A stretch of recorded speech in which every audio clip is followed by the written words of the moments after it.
The moment someone believes they can humiliate a stranger without consequences is often the moment they reveal who they truly are. The Grand Crescent Ballroom glowed beneath crystal chandeliers worth more than most American homes. Golden light spilled across polished marble floors. A string quartet played softly near the stage. Waiters moved between tables carrying silver trays. Cameras from local news stations captured every smile, every handshake, every generous pledge made during one of New York's most prestigious charity galas. At the center of it all stood Ethan Caldwell. White-haired executives laughed at his jokes. Politicians waited for his attention. The billionaire investor had donated $10 million to the foundation over the past 3 years, and tonight he was expected to announce another major contribution. People treated him like the most important man in the room. Perhaps he was, or so everyone believed. Near the back of the ballroom, Maya Brooks carried a tray of sparkling water between tables. Her black uniform matched those of dozens of other service staff working the event. No one paid much attention to her. Most guests never looked twice. She moved quietly, calmly, efficiently. Her posture was straight, her expression unreadable. While wealthy donors discussed investments and influence, Maya simply did her job. Or at least that was what it appeared to be. The charity auction had just begun when a server accidentally brushed against a guest near Ethan's table. A glass tilted. Red wine splashed across the sleeve of Ethan's custom-tailored tuxedo. The room seemed to pause. Conversations softened. Heads turned. Ethan stared at the stain spreading across the expensive fabric. For a moment nobody spoke. Then his eyes landed on Maya. She happened to be the nearest employee standing within sight. "You," he said sharply. The single word cut through the music. Maya stopped walking. Several guests looked toward her. Ethan stepped forward. "Is this how this organization trains its staff?" His voice carried easily across the ballroom. More heads turned. Camera operators instinctively adjusted their lenses. Maya remained still. "Sir," she said, politely, "I wasn't the one who—" "I don't care," Ethan interrupted. "You're all part of the same team, aren't you?" A nervous silence settled over the room. The event manager hurried toward them, forcing a smile that looked painfully rehearsed. "Mr. Caldwell, we're terribly sorry. We'll take care of this immediately." Ethan glanced at Maya again. His expression carried the confidence of someone accustomed to getting exactly what he wanted. "Good," he said. "Then fire her." The words landed like a dropped crystal glass. Several guests exchanged uncomfortable looks. The quartet stopped playing. Even the photographers lowered their cameras. Maya stood motionless beneath the ballroom lights. No anger crossed her face. No embarrassment. No panique. She simply looked at Ethan with calm, steady eyes that seemed to irritate him even more. "Did you hear me?" he asked. "I said fire her." The event manager swallowed hard. Sweat appeared along his forehead despite the cool air inside the ballroom. Around them, hundreds of people watched. Some looked sympathetic. Others looked curious. Most simply waited to see what would happen next. But while everyone focused on Maya and Ethan, almost nobody noticed the elderly woman seated alone near the stage. She wore a simple navy evening gown. No diamonds. No entourage. No obvious signs of importance. Yet unlike everyone else, she wasn't watching Ethan. She was watching Maya. And when Maya slowly lifted her eyes toward the stage lights and then back toward the crowd, a faint, almost invisible smile touched the corners of the older woman's mouth. The silence lingered for another heartbeat before the ballroom slowly came back to life. Crystal glasses clinked. Whispers spread from table to table. Yet the tension remained, hanging beneath the elegant atmosphere like an approaching storm. Maya Brooks stood exactly where she was, one hand resting lightly against the silver tray she carried. The event manager glanced nervously between her and Ethan Caldwell.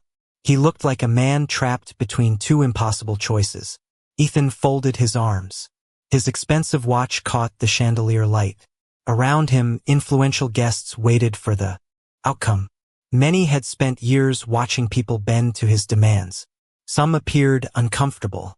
Others seemed entertained. To them, This was simply another display of power from a billionaire accustomed to controlling every room he entered. Maya lowered her gaze briefly, not in submission but in patience. Her calmness felt almost unnatural. Most employees would have apologized repeatedly. Others might have argued. Maya did neither. She simply waited. "Well?" Ethan asked. "I assume we are not standing here for decoration."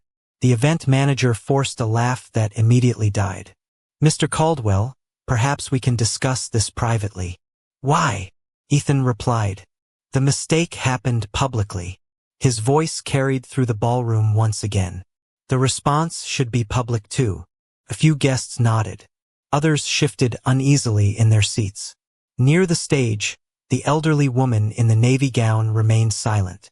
Her hands rested gently on a walking cane. Her eyes never left Maya. The older woman seemed far less interested in the confrontation than in Maya's reaction to it. That reaction was surprisingly simple. Maya offered a small professional smile. "Would you like me to leave before or after the vote?" she asked quietly. Several nearby guests frowned. The question seemed strange. Ethan blinked. "What vote?" Maya did not answer. Instead, she looked toward the stage where the foundation's board members sat at a long table draped in white linen. For the first time, a few people noticed the connection. Board members exchanged brief glances. One of them adjusted his glasses. Another straightened in his chair. The event manager suddenly looked even more uncomfortable. Ethan noticed it too. His confidence remained intact, but a tiny crack appeared beneath the surface. "I asked you a question," he said. Maya met his eyes. "And I asked mine." Her tone remained respectful, steady, almost gentle. The response caught him off guard. Across the ballroom, conversations faded once more. The string quartet had not resumed playing. Even the photographers seemed hesitant to capture the moment. Something about the atmosphere had changed. Nobody could quite explain it, yet people felt it, like the first cool breeze before a weather shift. Ethan glanced around the room. For the first time that evening, he seemed uncertain whether everyone was still on his side. Then a board member quietly rose from his chair near the stage. Another followed. The elderly woman placed both hands on her cane and slowly stood. The simple movement drew more attention than any speech could have. Maya noticed her and offered the slightest nod. The older woman returned it. A silent exchange, small enough to miss, significant enough to change everything. The room watched as the elderly woman took her first slow step away from her table. There was nothing dramatic about her appearance. No security detail rushed forward. No announcement echoed through the ballroom. Yet the effect was immediate. Board members who had barely moved all evening suddenly stood straighter. Several donors exchanged puzzled looks. Even the event manager seemed relieved by her presence. Ethan Caldwell noticed it too.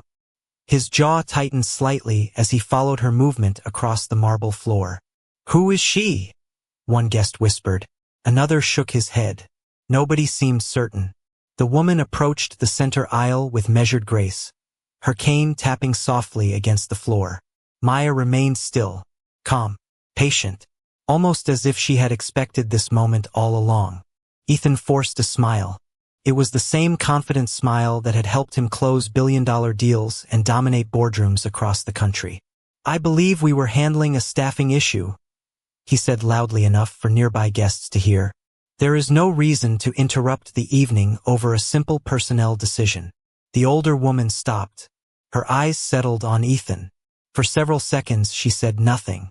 The silence itself felt powerful. "A personnel decision?" she finally asked. Her voice was gentle but clear. "Is that what you believe this is?" Ethan glanced around at the crowd. He laughed softly. "With all due respect, yes." The woman nodded slowly. "Interesting." Her gaze shifted toward Maya. "And what do you believe, Miss Brooks?" Hundreds of eyes immediately turned toward the waitress. Maya lowered the tray from her hands and placed it carefully on a nearby table. "I believe people reveal themselves when they think there are no consequences," she replied. A murmur rippled through the ballroom. Ethan's smile faded for a fraction of a second. Not enough for most people to notice. Enough for Maya to notice. Enough for the older woman to notice. A thoughtful answer, the woman said. She turned back toward Ethan. Tell me, Mr. Caldwell, if this employee leaves tonight, what exactly have you lost? Ethan frowned. Nothing. And what has she lost? The question lingered. Ethan shrugged. Her position, I assume. Only that. The woman tilted her head slightly. Ethan hesitated. It was brief, but it was there. For the first time all evening, he seemed unsure where the conversation was heading. Around the ballroom, guests listened with growing interest. The confrontation no longer felt like an argument between a billionaire and a waitress. Felt like something else. Something larger. Something hidden beneath the surface. The older woman continued walking until she stood beside Maya. The contrast between them was striking. One dressed in a service uniform, the other in a simple evening gown. Yet there was an unmistakable sense of equality between them. Respect. Familiarity. The board members near the stage exchanged another series of glances. One quietly opened a folder. Another checked a document. Ethan noticed the movement. His confidence began to crack around the edges. Perhaps someone should explain what is happening, he said. The older woman smiled. Not triumphantly, not cruelly, simply knowingly. That, she said softly, is exactly what we are about to do.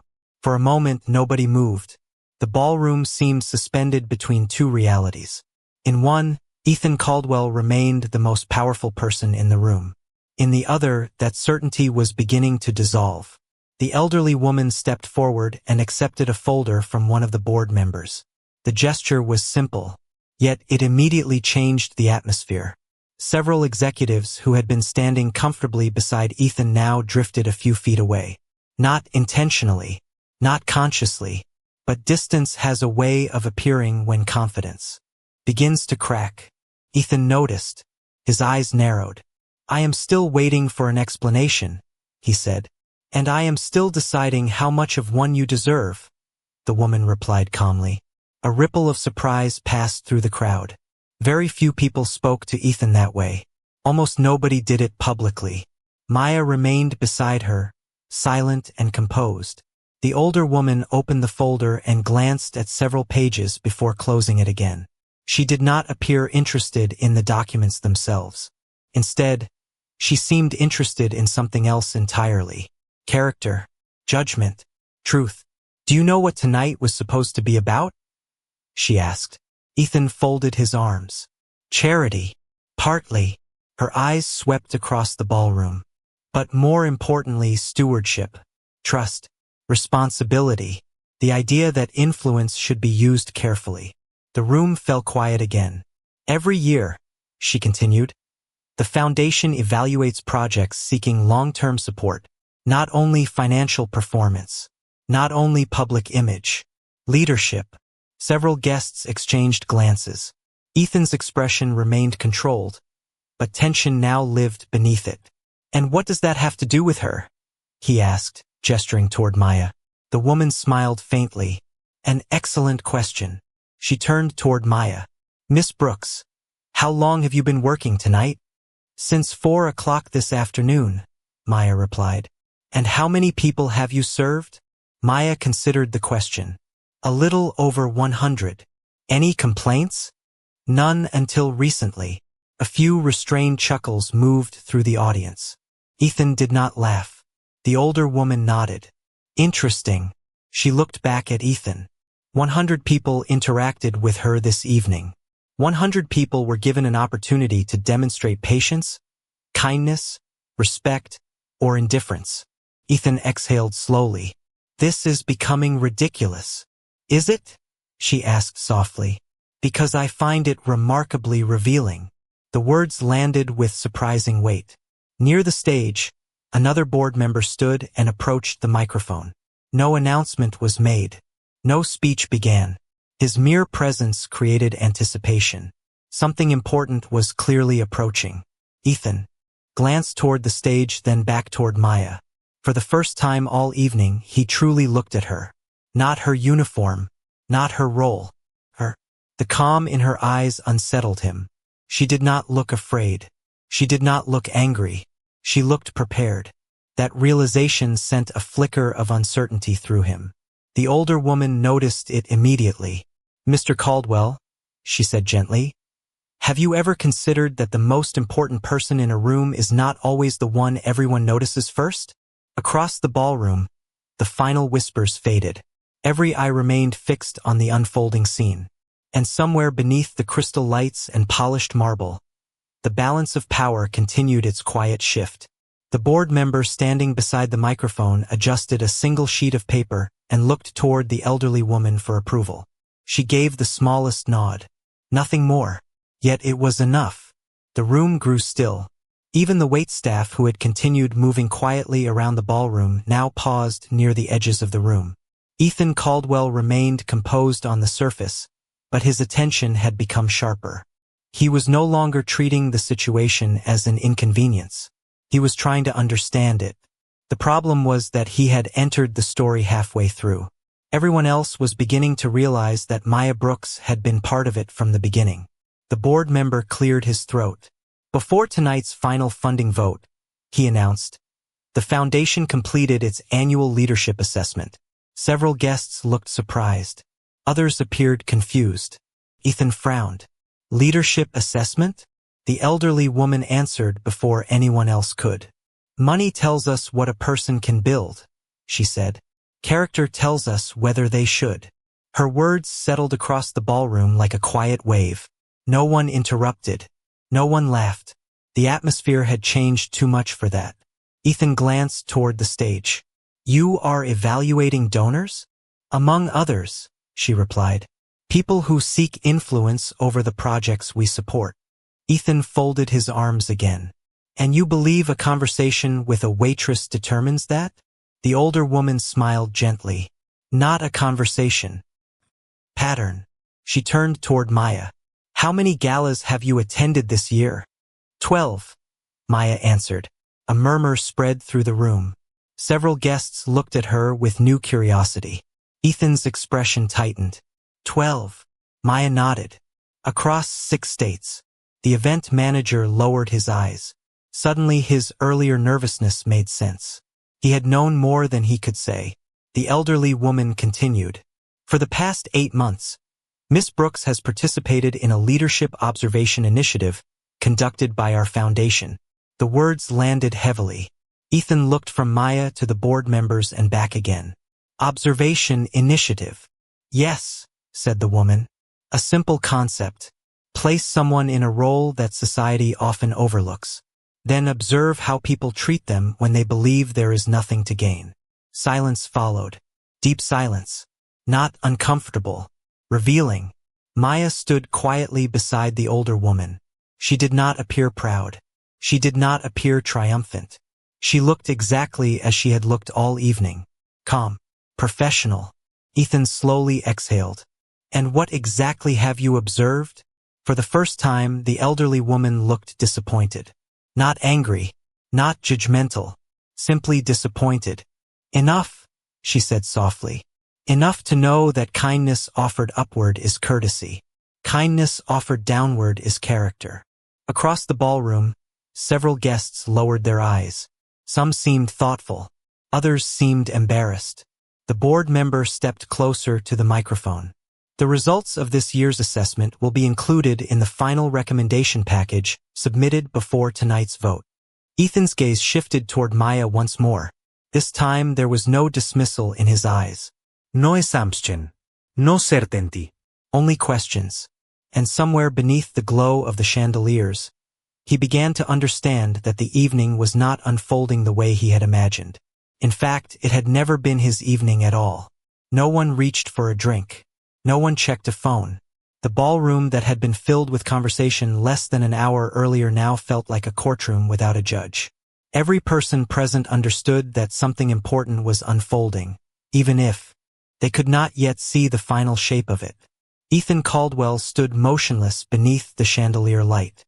The confidence that had once seemed effortless now required visible effort to maintain. Across from him, Maya Brooks remained composed. The same calm expression. the same measured breathing, the same quiet presence that had somehow become the center of the entire evening. The elderly woman glanced toward the stage.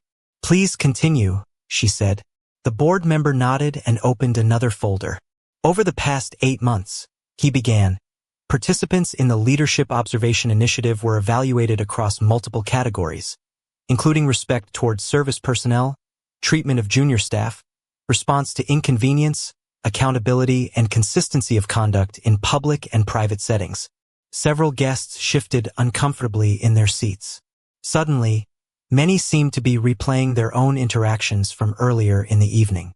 The board member continued, "Most candidates never knew they were being observed." Ethan's eyes narrowed. "Candidates? Individuals seeking long-term partnership with the foundation," the elderly woman replied, "including major donors." Ethan looked around the room. A few executives avoided eye contact. Others appeared genuinely surprised. "You evaluated us without our knowledge?" he asked. "We observed behavior," she answered. "Behavior changes when people know they are being tested." A quiet murmur passed through the audience. Nobody challenged her logic. Deep down, they knew she was right. The board member adjusted his glasses. One participant consistently received exceptional scores across every category. The room grew still once again. Maya looked down briefly, almost as if she already knew where the conversation was heading and wished the attention would move elsewhere. "Miss Brooks," the board member said, "was selected as lead observer after achieving the highest evaluation accuracy in the program's history." Ethan stared at her. "Lead observer?" Maya nodded once. "Yes." The revelation landed harder than anyone expected. She had not merely participated. She had been trusted to evaluate others. The irony settled heavily across the ballroom. Moments earlier, many people had assumed she possessed the least authority in the room. The elderly woman smiled faintly. "Do you know why Maya was chosen?" Nobody answered. "Because she notices what others ignore." Her eyes moved across the audience. She notices how people treat those who cannot advance their careers. She notices who thanks a server, who listens, who dismisses, who believes kindness is optional. Ethan looked away for the first time that evening.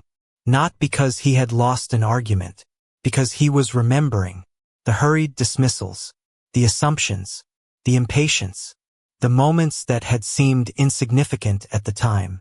Around the ballroom, guests began remembering their own moments too. The elderly woman folded her hands over her cane. "Power has an interesting effect on people," she said softly. "It convinces some that every room belongs to them." Her gaze settled gently on Ethan. Tonight was never about money. It was about trust. No accusation followed. "No dramatic confrontation." Somehow that made the words even more powerful. The silence that followed stretched across the ballroom like a mirror, forcing everyone present to examine not Maya Brooks, but themselves. The silence remained unbroken for several seconds. It was no longer the uncomfortable silence of uncertainty. It had become the silence of realization. People were connecting pieces that had once seemed unrelated. The patient waitress, the nervous event manager, the board members exchanging glances. The elderly woman whose presence carried more authority than anyone had recognized. What had appeared to be a simple misunderstanding now looked very different. Ethan Caldwell slowly straightened his jacket. Old habits die hard. Throughout his career, whenever a situation became difficult, he relied on preparation, intelligence, and confidence. Those qualities had helped him build companies, negotiate mergers, and earn the respect of powerful people. Tonight, however, none of those advantages seemed to be working. "If this program is so important," he said carefully, "why hide it?"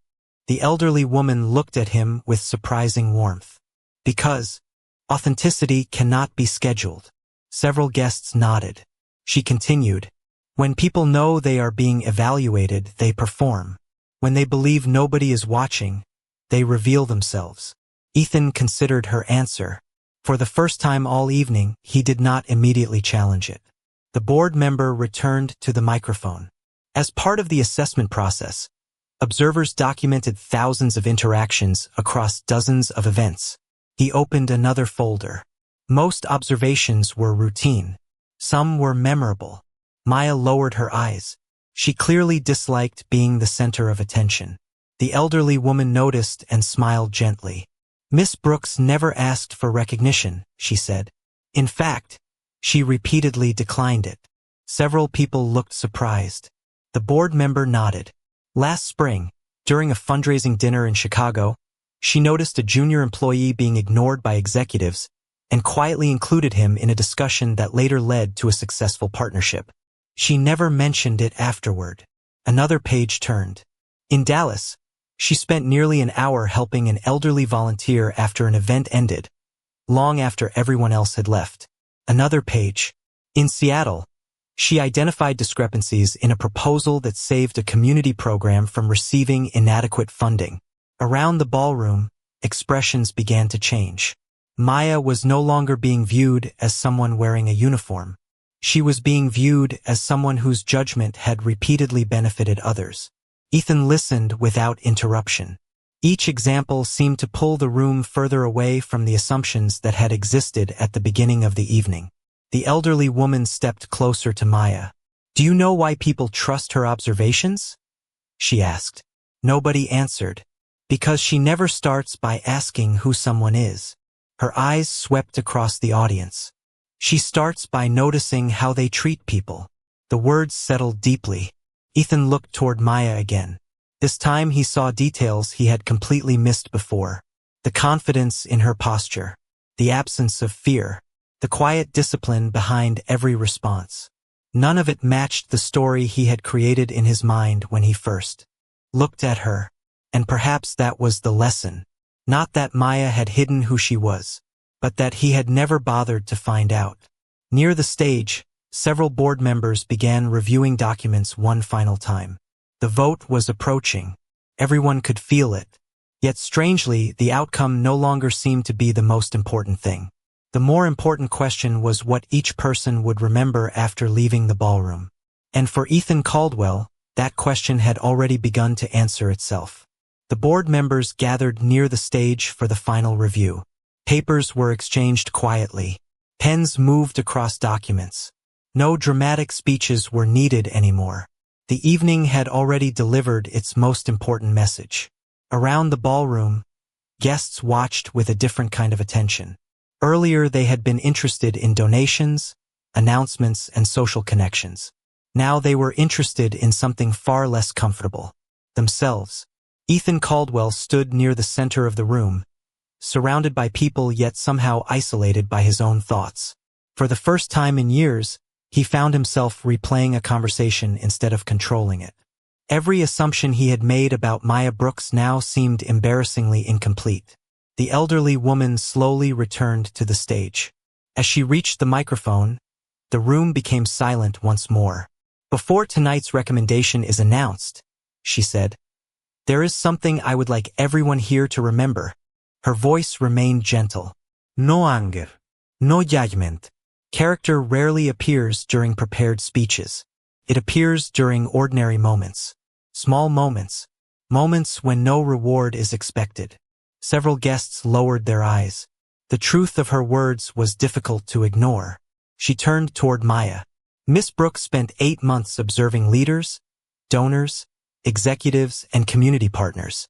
Her reports were consistently thoughtful, balanced, and fair. Maya seemed almost uncomfortable receiving praise. She clasped her hands quietly in front of her and said nothing. The older woman smiled. One comment appeared repeatedly throughout her evaluations. A board member handed her a document. She glanced at it. Briefly, she wrote that the strongest leaders were not always the smartest people in the room. They were the people who made others feel seen. The words settled over the audience. Ethan felt them more deeply than anyone, because he suddenly realized what he had failed to do. He had seen a uniform, a role, position. He had never truly seen the person standing in front of him. The elderly woman continued. "Tonight's recommendation package reflects financial performance, community impact, and leadership conduct." She paused. "All three matter. None can stand alone. Near the stage, the board members completed their final signatures. One by one, folders were closed. The decision had been made. Yet nobody seemed eager to hear the result. Not because it was unimportant, but because something more valuable had already happened. The room had changed. Ethan slowly stepped forward. Every eye followed him. The billionaire who had once spoken with complete certainty now appeared thoughtful. Humble, even. He looked toward Maya. The silence stretched between them. No one interrupted. No one moved. Then Ethan did something nobody expected. He lowered his gaze briefly and said, "I should have treated you with more respect." The words were simple. There was no excuse attached to them. No justification. No attempt to protect his pride. Just honesty. Maya looked at him for a moment before offering a small nod. Nothing more. No lecture. No victory speech. No public humiliation in return. The elderly woman watched the exchange with quiet satisfaction. Because sometimes the most important transformation is not the outcome of a vote. Sometimes it is the moment a person finally sees what was standing in front of them all along. The final recommendation was announced a few minutes later, but it did not arrive with applause or celebration. It arrived quietly, almost respectfully. The board members signed the last document and placed it inside a sealed folder. The elderly woman accepted it, then looked across the ballroom one final time. "Tonight's decision reflects more than numbers," she said. "It reflects values." Nobody asked for details. Nobody challenged the result. Somehow the room understood that the specific outcome mattered less than the lesson that had led to it. Ethan Caldwell stood silently among the crowd. Earlier that evening, he had entered the ballroom certain of his position, certain of his influence, certain that power was something measured by wealth, status, and visibility. Now he understood something different. The people who leave the deepest impact are often the ones who never ask to be noticed at all. Maya Brooks picked up the silver tray she had set aside hours earlier. The gesture seemed almost symbolic. Despite everything that had happened, she remained exactly who she had been from the beginning. Calm, professional, grounded. Several guests approached her. Some offered congratulations. Others thanked her for her work. A few admitted they had judged her too quickly. Maya accepted every comment with the same quiet grace. She neither encouraged praise nor rejected it. She simply listened. The elderly woman eventually joined her near the ballroom entrance. "You handled tonight well," she said. Maya smiled softly. "Most people are better than their worst moment." The older woman studied her for a second before nodding. "That is a generous way to see the world." Across the room, Ethan watched the exchange. He hesitated before walking over. The confidence that once came naturally now carried humility beside it. "Miss Brooks," he said. Maya turned toward him. "Mr. Caldwell." He offered a small smile. "I suspect I will remember this evening for a very long time." "So will many people," Maya replied. Ethan nodded. There was nothing else to add. Some lessons become weaker when explained too much. As guests slowly departed beneath the glow of crystal chandeliers, the ballroom began returning to normal. Chairs were moved. Tables were cleared. Music resumed softly in the background. Yet something had changed. Not the building. Not the foundation. The people. Outside, the city lights shimmered against the night sky. Maya stepped through the doors and into the cool evening air. Behind her remained a room full of influential people. Ahead of her stretched an ordinary sidewalk lined with streetlights. She walked forward without looking back, because true dignity never needs an audience. And sometimes the quietest person in the room is the one who raises the standard for everyone else.